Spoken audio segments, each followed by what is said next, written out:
So why have the Dutch moved so sharply to the right? And why have they turned their backs on the political establishment? To talk about that, I'm joined in the studio by Joop Janssen. He's a Dutch journalist who writes about Europe's far-right movements. Thanks so much for being with us this morning, Joop. What's happening in the Netherlands, and what's driving the support for Geert Wilders right now? I think Wilders has the perfect storm going on. You have the Brexit, we have a crisis in the European Union, we have a migration crisis in the last year, terrorist attacks, all topics where which he owns actually basically for 10 years.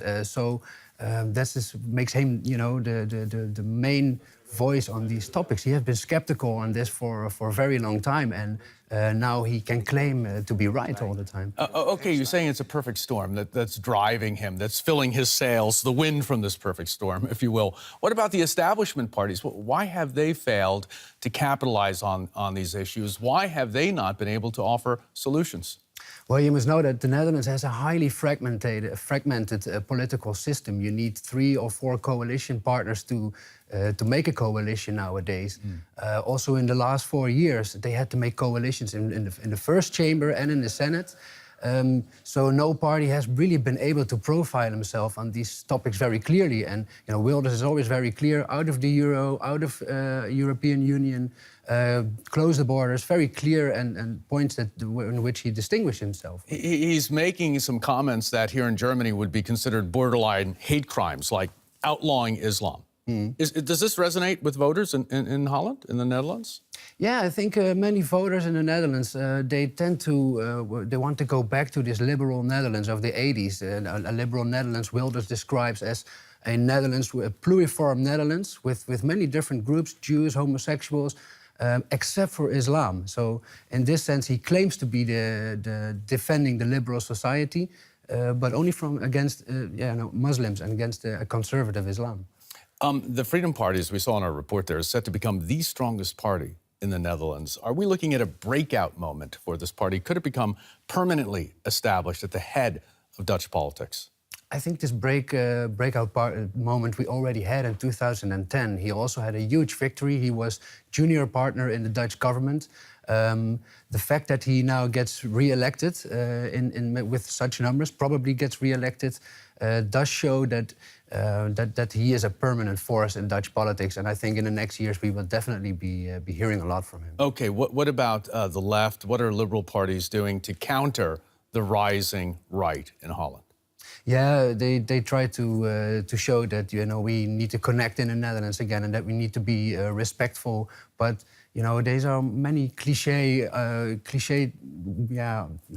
topics they try to put on the agenda. It doesn't distinguish them very clearly from Wilders, and they neglected a long time the negative effects of the multicultural society. So they don't really have an answer now to oppose Wilders, or not a credible answer at least. Has the left in Holland failed to connect with the white working class? Have they lost that important voting bloc? For a large part, yes, especially the Social Democrats did. The Social Democrats became an academic party too much. But on the left, it's also a very scattered landscape with like 4 or 5 parties all having around between 5 and 10% of the votes. So there is no unity. There is no bloc against conservative and extremist right. No. Okay, what kind of boost do you see the election in Holland giving to other right-wing parties in Europe, in France, here in Germany? Yeah, this is the perfect storm again. I think it has a huge boost when voters in France see that this traditional liberal Netherlands is also voting for a right-wing populist party that wants to control their own borders again and get out of the EU.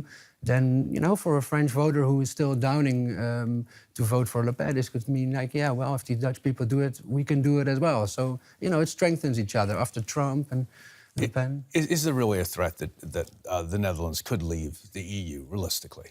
No, I don't think so. First of all, Wilders will probably not become prime minister. I don't think he will get into a coalition this time. And I think, in contrary to Great Britain, that the Netherlands is still in its core very, very pro-European, or very pro-European. Okay, we'll know in a few weeks, right? We'll have the vote, and you don't think Geert Wilders is going to win? I'm afraid he will. He will. Yes. Become the biggest party. Biggest party, and then be isolated. And not be afterwards. able to form a coalition, though. Yes, and he's calling for a revolution already. So there's going to be hot times in the Netherlands. That's for sure. I look forward to having you back in the studio to talk about that after the vote. Job Jensen, Dutch journalist writing on Europe's far right-wing parties. Thanks so very much for being with us.